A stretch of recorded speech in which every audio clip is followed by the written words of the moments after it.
అప్పుడే మేము పెట్టిన వీడియోస్ ముందుగా మీ మొబైల్కి నోటిఫికేషన్ ద్వారా వచ్చేస్తుంది. ఓకే ఫ్రెండ్స్, మరి అప్కమింగ్ రివ్యూ సూపర్గా అదిరిపోబోతుంది. గాలిలో మేడలు కట్టుకుని మరి విహంగంలో పక్షిలాగా ఎగిరిపోతున్న భాగ్యం వల్లి ఒక్కసారిగా రెక్కలు విరిచి కుప్పకూల్చేసిన నర్మద. అవునండి, మీరు వింటున్నది నిజమే. మరి నర్మద ఏం చేసింది? అసలు అంతగా కుప్పకూలిపోవడానికి కారణం ఏంటి? మరి నర్మదకి తన జోలికొస్తే ఈ తరం అమ్మాయి ఊరుకునే ఉంటుందా? మరి ఓ పక్కన అల్లాడించేస్తుంది. అలా మరి నర్మద పంతం, నర్మద గెలవాలి అనుకున్న వాళ్ళంతా ఖచ్చితంగా లైక్ చేయండి. అలాగే ఒక్కసారిగా మరి చందు రెండోసారి మోసపోతున్నాడా? మరి మోసపోవడానికి కారణం ఈసారి భాగ్యం, ఆనందరావు కలిసి మళ్ళీ చందుని బోల్తా కొట్టించేస్తున్నారా? అసలు ఏం జరిగింది? మరి ఇంకా చందు నిజం తెలుసుకుని అత్తగారికి తగిన షాక్ ఇవ్వాలనుకున్న వాళ్ళంతా ఖచ్చితంగా లైక్ ఇవ్వండి. ఇంకా ఆలస్యం చేయకుండా రివ్యూలోకి వెళ్ళిపోదాం. ఇంకా ఎపిసోడ్ స్టార్ట్ అవ్వగానే మంచం మీద కూర్చున్న భాగ్యాన్ని గిరగిరా తిప్పేస్తూ ఉంటుంది వల్లి. ఏంటమ్మడో, ఆనందం వచ్చినా ఆవేశం వచ్చినా అస్సలు పట్టుకోలేవు. మొన్నంతా నా కాపురం కూలిపోతుందని ఒకటే గోల. నీ కాపురం కోసం వచ్చి నేనేదో మీ అత్తమ్మతో కొంచెం సేపు మాట్లాడితే ఆనందం తట్టుకోలేక ఓ ఎగిరిపోతున్నావు. ఏటమ్మడో ఇది, ఆపు, నేను పడిపోతాను అని చెప్పాను. కానీ ఎంత సంతోషంగా ఉన్నానో, ఎంత ఉల్లాసంగా ఉన్నానో అసలు చెప్పలేకపోతున్నాను. లేకపోతే వాళ్ళిద్దరూ కలిసిపోయి నన్ను ఏకాకిని చేసి ఒక ఆట ఆడేసుకుంటున్నారు. నువ్వు రాగానే మొహాలు నల్లగా మాడిపోయాయి. నిజమే కదా? వాళ్ళ మొహాలకి వాళ్ళ అమ్మ నాన్న అస్సలు పట్టించుకోరు. నువ్వు ఉన్నావు కాబట్టి నాకు ఏదైనా కొంచెం సమస్య వచ్చినా అలా గోడలాగా నిలబడతావు. అదే కదమ్మా నా గొప్పతనం అని చెప్పి అంటుంది. వేరే చెప్పాలా అమ్మడో?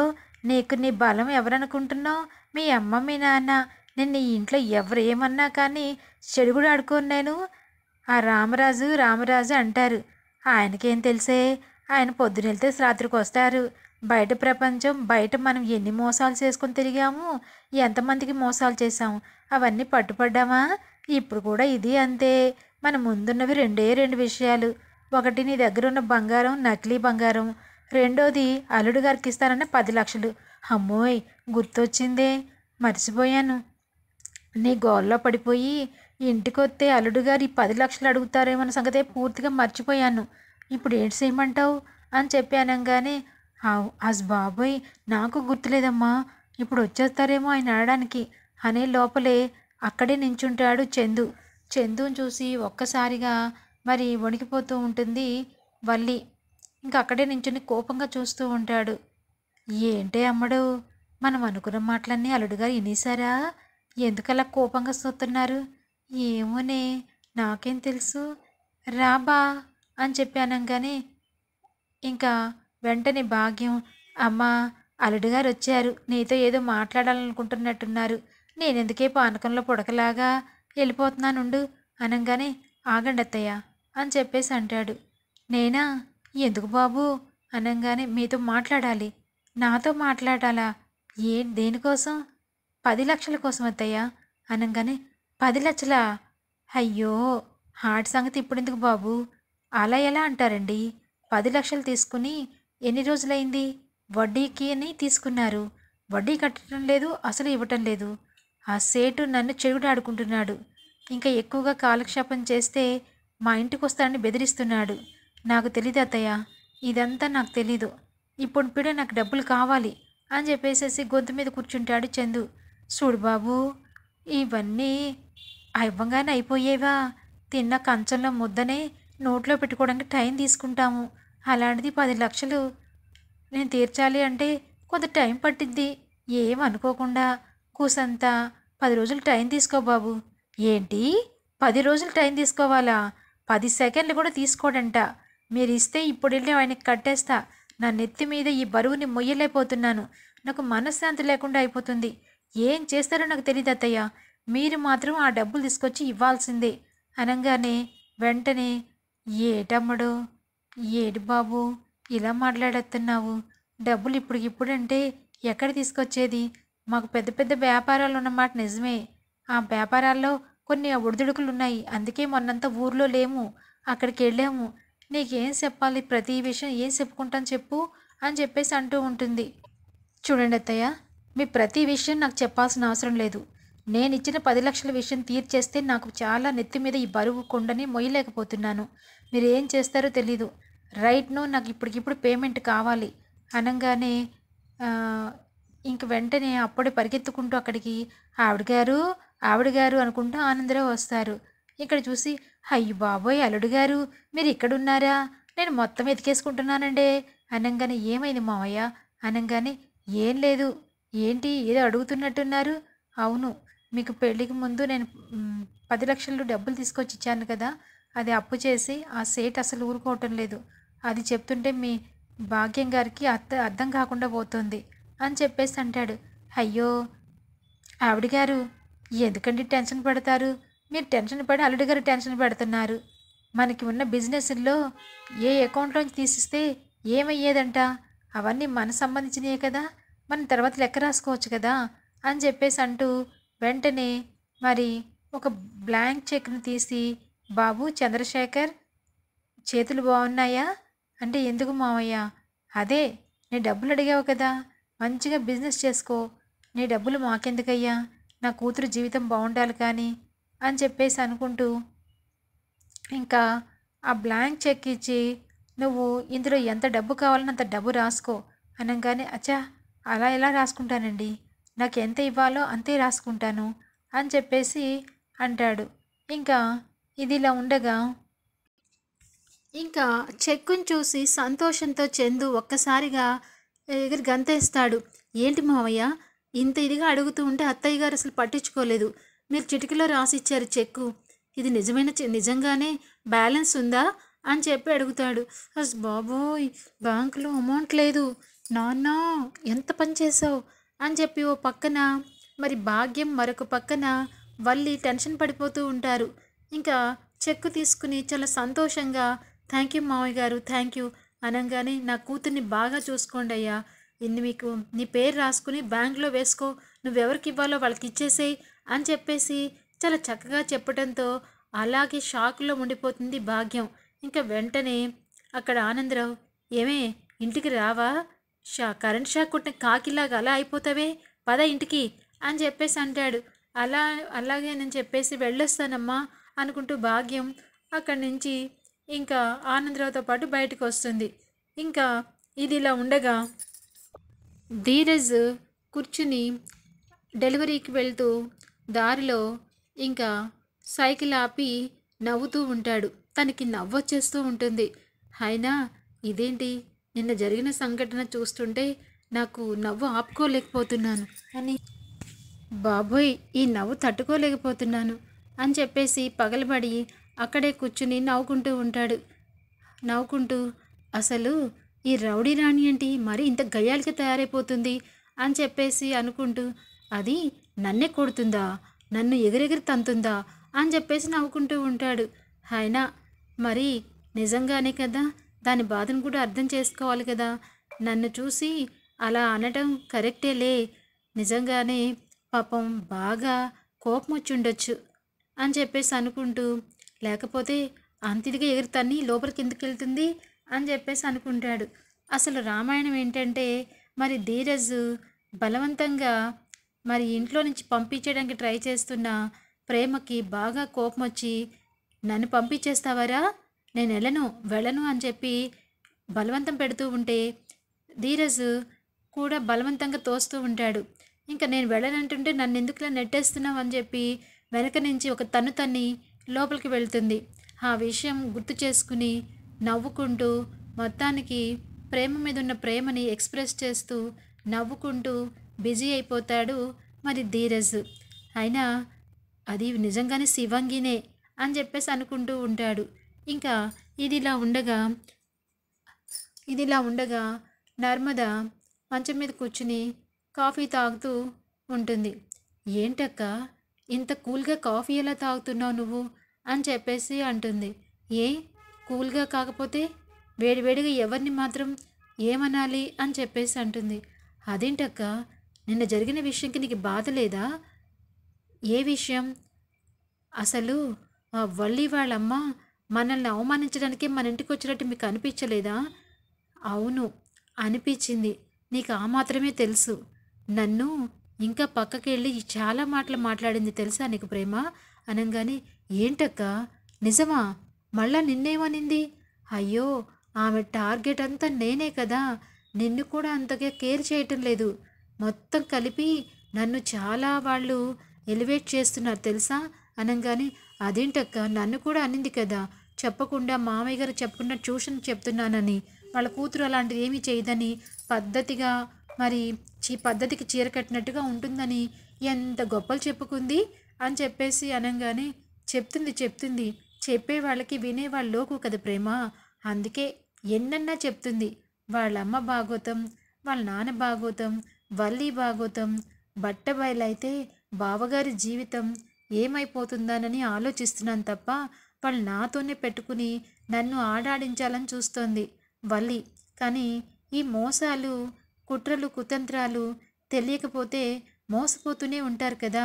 అవునక్క, ఇంట్లో నిజంగా మామయ్య గారితో సహా కలిసి మొత్తం మోసపోతున్నాం. అసలు నిజంగా మనం ఏం చేశామని, ఏది పద్దాకా లేచిపోయి పెళ్లి చేసుకున్నారంటదేంటి అని చెప్పేసి అనగానే, అవును, చేసుకున్నాం, మన జీవితాలు మనవి అలా అని చెప్పి మనం వెళ్ళి వాళ్ళనేమి అనటం లేదు కదా. పని కట్టుకుని బట్టలు పెట్టే ఆనవాయితీ లేకపోయినా బట్టలు తీసుకుని తగుదునమ్మా అంటూ వచ్చి మామయ్య గారికి బట్టలు పెట్టాక కూడా మన ఇద్దరి మీద సెటైర్లు వేస్తుందే, ఆవిడని వదలాలా? అస్సలు వదిలేదే లేదు. ఈ రోజున ఖచ్చితంగా నేను వాళ్ళ ఇంటిని పట్టుకుని, ఇంట్లో వాళ్ళ ఇల్లు వాతావరణం, వాళ్ళ పక్కన వాళ్ళు ఇరుగు పొరుగు వాళ్ళు ఏమున్నారో మొత్తం తెలుసుకుంటాను అని చెప్పాక, అక్క నువ్వు ఒక్కదానివే వద్దక్క, నేను కూడా వస్తాను అని చెప్పేసి అంటుంది. సరే ప్రేమ, నాకు తోడుగా ఉంటానంటే నేను ఎందుకు కాదంటాను అని చెప్పేసి అంటుంది. నీకు విషయం తెలుసా, వాళ్ళ అమ్మని ఉతికి ఆరేసాను తెలుసా నేను అనంగానే, అవునా, ఏంటక్క, ఏమన్నావేంటి? ఏమన్నానా? లేకపోతే హనుమంతుడి ముందు కుప్పిగంతులు అన్నట్టు వాళ్ళ అమ్మ ఏమనుకుంటుందంటే, ఈ ప్రపంచంలో నాకు మించిన వాళ్ళు ఎవరు లేరు అనుకుంటుంది. మా అమ్మ నాన్న అంటే నాకు తోడుగా రారంట. ఆవిడ మాత్రం వాళ్ళ కూతురికి అండాదండగా ఉంటుందంట. వాళ్ళ కూతురు జోలికి రావద్దంట. ఓహో, ఎన్ని నాకు వార్నింగ్లు ఇచ్చిందిలే. కాకపోతే నేను ఇచ్చిన ఒకే ఒక్క వార్నింగ్కి తలకిందులు అయిపోయింది. కరెంటు షాక్ కొట్టిన కాకిలాగా మాడిపోయింది అనగానే, ఏం పోలికక్క, నిజంగానే కాకి నల్లగా ఉంటుంది, ఇంకా దానికి తోడు కరెంటు షాక్ అంటే ఇంకా విలవిల్లాడిపోతుంది కదా. అదే కదా మరి నేను చెప్పింది కూడా. వాళ్ళమ్మ పరిస్థితి నా ముందు అలాగైంది. వాళ్ళ నాన్నైతే నోరు వదిలేసి ఇలా చూస్తూ ఉన్నాడు. ఇంకోసారి నా జోలికి మాత్రం వాళ్ళు రారు ప్రేమ అని చెప్పేసి చెప్పుకుని నవ్వుకుంటూ ఉంటారు.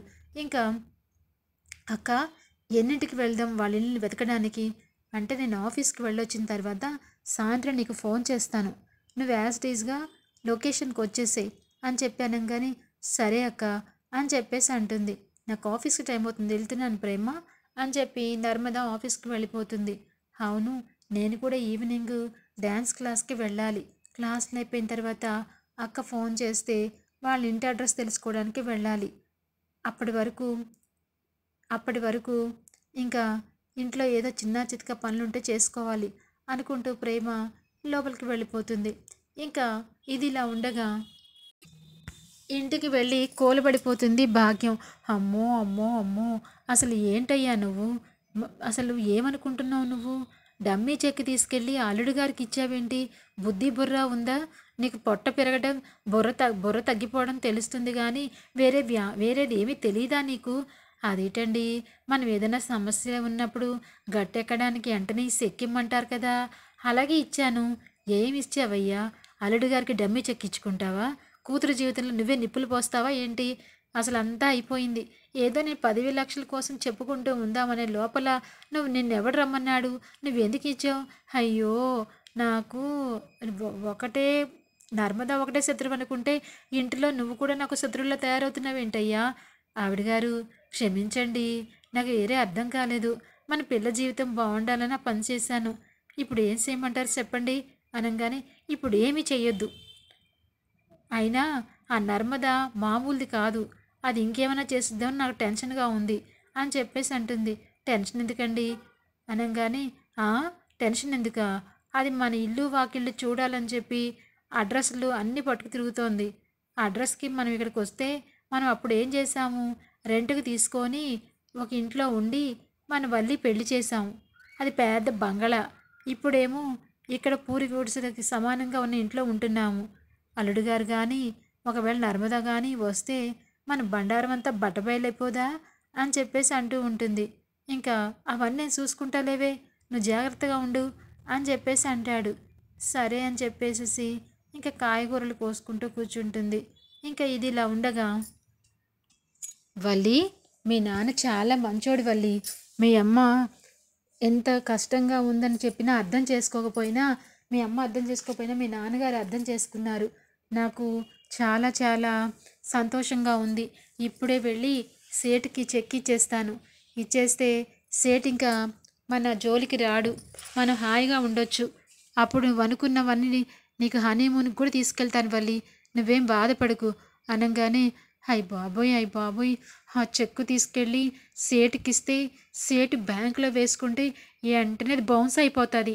బ్యాలెన్సే లేదు, ఎక్కడి నుంచి తీసుకొచ్చి ఇస్తారు? మళ్ళా అదొక కొత్త చిక్కు. మీకేం తెలియట్లేదండి, ఆ చెక్ వెయ్యకండి అని చెప్పి మనసులో అనుకుంటుంది. సూత్తాన్నివ్వండి అని చెప్పి, అయ్య బాబోయ్, నాన్నగారు 10 లక్షలకి రాసిస్తారా చెక్కు అని చెప్పి అనుకుని, వల్లి 10 లక్షలు సరే, ఇది దేవుడి దగ్గర పెట్టి మీరు బ్యాంకులో వేసుకుందరు కానండి, నా దగ్గరే ఉంచండి అనగానే, ఎందుకు, నేను తీసుకెళ్తానులే అనగానే ఇంకా చెక్కు తీసుకుని గబగబా బయటకు వస్తాడు. హస్ బాబోయ్, ఏంటో అని చెప్పి గజగజ వణికిపోతూ ఉంటుంది.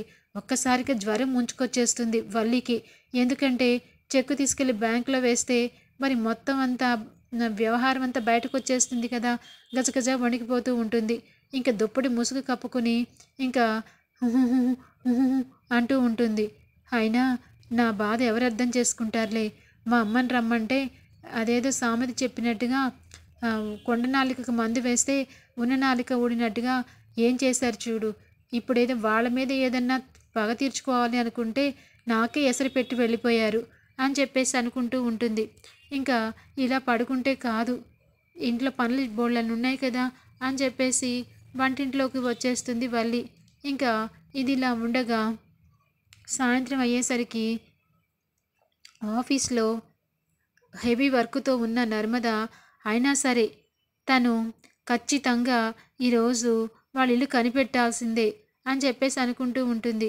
ఎలాగైనా సరే ఒక గంట ముందే బయటికి వచ్చి ప్రేమకి ఫోన్ చేసి మొత్తం గల్లీ గల్లీకి వెళ్ళి ఆ అడ్రస్ ప్రకారం మొత్తానికి ఆ ఎంఆర్ కంపెనీలో మరి కోట్ తీసుకునేటప్పుడు అడ్రస్ ఇచ్చారు కదా, ఆ అడ్రస్ ఒకటి, తర్వాత పెళ్ళిలో ఉన్నప్పుడు వీళ్ళు పెద్ద బంగ్లా లాంటి ఇల్లు తీసుకున్నారు కదా, ఆ ఇల్లుకి వెళ్ళి చూసి ఒకసారి ఆవిడని కలవాలని చెప్పి అనుకుంటుంది నర్మద.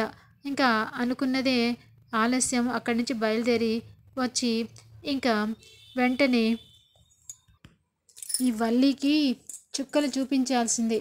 అయినా వాళ్ళు పెళ్ళిలో ఉన్నప్పుడు ఒక ఇంట్లో ఉన్నారు, అక్కడికి వెళ్తే వాళ్ళ ఇంట్లో ఉన్న వాతావరణం అంతా తెలుసుకోవచ్చు అని చెప్పేసి అనుకుంటూ నర్మద అనుకుంటూ ఉంటుంది. ఇంకా ఇది ఇలా ఉండగా వల్లి మరి భాగ్యానికి ఫోన్ చేసి, అమ్మోయ్, అల్లుడు గారు ఆ చెక్కు తీసుకుని బ్యాంకుకి బయలుదేరిపోయారే, బ్యాంకుకైనా వేస్తా అన్నారు, లేదంటే అతనికి ఆ సేటుకి రాసి ఇచ్చేస్తానంటున్నారు. ఏంటి ఇది, నిజంగానే ఆ పని చేస్తే ఆ చెక్కు తీసుకుని మళ్ళీ వెనక్కి వస్తారు కదమ్మా, అప్పుడు మన పరిస్థితి ఏంటి అని చెప్పాను. కానీ అవునే, ఆ విషయం కోసమే నాకు దిగులుగా ఉంది, ఏం చేయాలో అర్థం కావట్లేదు అని ఇప్పటికిప్పుడు 10 లక్షలు తీసుకెళ్ళి ఎక్కడేస్తాను చెప్పు అని చెప్పేసి ఏదో ఒకటి చేయొచ్చులే అని చెప్పేసి అనుకుంటూ ఉంటుంది. ఇంకా ఏదో ఒకటి అమ్మ చేస్తానంది కదా, టెన్షన్ ఎందుకు అనుకుంటూ అక్కడి నుంచి వచ్చేస్తుంది. మరి ఇంకా ఇదిలా ఉండగా రామరాజు అలా ఆలోచిస్తూ మూడీగా ఉంటాడు. అయినా ఈరోజు ఆ భాగ్యం గారు వచ్చి అలా మాట్లాడి వెళ్ళిందేంటి, సొంత నా ఇంటికే వచ్చి నా కోడళ్ళ కోసం చెడుగా మాట్లాడి తన కూతురు కోసం గొప్పగా మాట్లాడుకుంది. అలా తనకు ఆ అవకాశం ఎందుకు ఇవ్వాలి, నా కోడళ్ళ మీద ఎందుకు అట్లా చెప్పాలి అని చెప్పి అనుకుంటూ బాధపడుతూ ఉంటాడు. ఇంకా అప్పుడే తిరుపతి వచ్చి, ఏంటి బావా, ఏంటి మొహం ఏంటి అలా ఉంది, ఏదో సమస్యలో ఉన్నట్టున్నావు, నాతో చెప్పుకోవా అని చెప్పి అడుగుతాడు. సమస్య ఏముందిలేరా, అవి పెద్ద పెద్ద సమస్యలు నీకు అర్థం కావు. అదేంటి బావా అలా మాట్లాడతారు, అర్థం కాకపోయినా అర్థం చేసుకుంటాను కదా, నీ బాధను తీర్చడానికి ప్రయత్నిస్తాను, ఏంటో చెప్పు బావా అని చెప్పి అనగానే, ఏం లేదురా అని చెప్పేసి ఇంకా వెంటనే ప్రేమ నర్మదల కోసం మాట్లాడతాడు. అయినా ఆ ఇద్దరు కోడళ్ళకి తల్లిదండ్రుల సపోర్టు అస్సలే లేదు. ఇటు ప్రేమకైతే వాళ్ళ అమ్మ నాన్న అసలు పట్టించుకోరు, అటు నర్మదకైనా ఏదో ఒకటి చేసి తన ఫ్యామిలీకి దగ్గర చేయాలని చెప్పి అనుకుంటున్నా అది జరిగేలాగా అనిపించటం లేదు. ఎలా ఏమవుతుందో ఏమో, కుటుంబం అందరూ ఒక తాటి మీద నడవాలి, కానీ ఒక్కొక్కరు ఒక్కొక్క పాదం వేసి నడుస్తున్నారు, అది ఎటు దారి తీస్తుందో ఏమో అని చెప్పేసి అనుకుంటూ ఉంటాడు. ఇంకా ఇది ఇలా ఉండగా ఇంకా ప్రేమ తర్వాత నర్మద ఇద్దరు కూడా మరి పెళ్ళప్పుడు వాళ్ళు ఇంటి దగ్గర పెళ్లి చేసిన ఇంటి ఫామ్ హౌస్ దగ్గరికి వెళ్తారు. వెళ్ళంగానే అక్కడ సెక్యూరిటీ ఉండి, ఎవరమ్మా మీరు, ఏంటి ఇటు వచ్చారు అనగానే, ఏం లేదండి, ఈ ఫోటోలో ఉన్న వ్యక్తి వాళ్ళు కొన్నాళ్ళు ఈ అపార్ట్మెంట్లో ఉన్నారు కదా, అది చెప్పండి అని చెప్పి అనగానే, అవునమ్మా ఈ ఇంట్లో ఉండేవారు, కానీ వాళ్ళు ఫోన్ నెంబర్ ఉంది చూడండి, టూలెట్ బోర్డు పెట్టారు, అంటే ఇప్పుడు ఆ ఇంట్లో వాళ్ళు లేరా అని చెప్పి అనగానే, లేరమ్మా అందుకే కదా బోర్డు ఉంది, అయితే సరే అని చెప్పి ఫోన్ పెట్టేస్తుంది. ఇంకా ఆ నెంబర్కి డయల్ చేయగానే లిఫ్ట్ చేసి ఇంకా వెంటనే ఒక అతను, ఎవరమ్మా మీరు అనగానే, అవునండి ఈ ఇంట్లో వాళ్ళు ఎక్కడికి వెళ్ళారు, వాళ్ళ ఒక 10 రోజులకి ఏదో పెళ్ళుందని చెప్పి అద్దెకి తీసుకున్నారమ్మా, అద్దె డబ్బులు కూడా ఇవ్వకుండా మాయమైపోయారు, అంతకు మించి ₹1 కూడా వాళ్ళు. ఇంకా నర్మద ఫోన్ చేసి మాట్లాడేసరికి అతను చెప్పిన విధానం చూసి స్పీకర్ ఆన్ చేస్తే పక్కన ప్రేమ కూడా వింటుంది.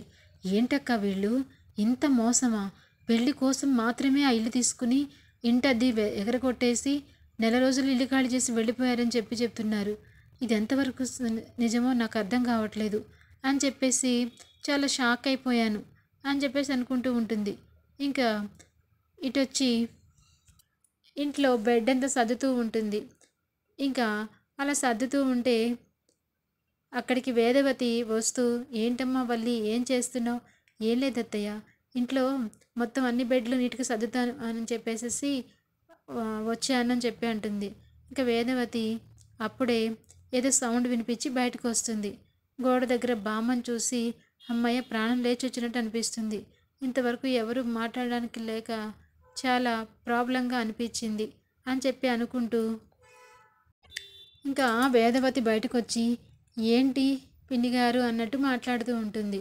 అదేనమ్మా మీ కోడలు నర్మదా ఉంది కదా, తను చాలా తెలివైంది, తనకి ఏదైనా ఒక చిన్న విషయం తెలిసినా మొత్తం సాధించుకొస్తుంది, తన పవర్ ఏంటో నాకు తెలుసు, చాలా తెలివిగల అమ్మాయి అని చెప్పి పొగుడుతూ ఉంటుంది.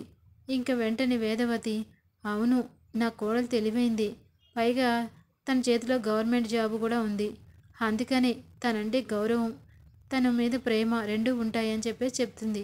మరి మీ ఆఖరి కోడల పరిస్థితి, తను కూడా చదువుకుంటోంది, తన పరిస్థితి అయితే బాగానే ఉంది అని చెప్పేసి అనగానే ఇంకా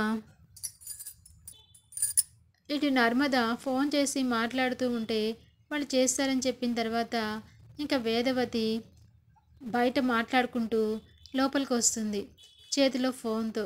ఎందుకంటే నర్మద ఫోన్ చేసి మరి వల్లి ఫోన్ కలవటం లేదని వేదవతి ఫోన్కి చేయడంతో ఇంకా ఫోన్లో మాట్లాడుతూ ఉంటే, ఏంటి ఇలా చేసావు అని చెప్పేసి అడుగుతూ ఉంటుంది.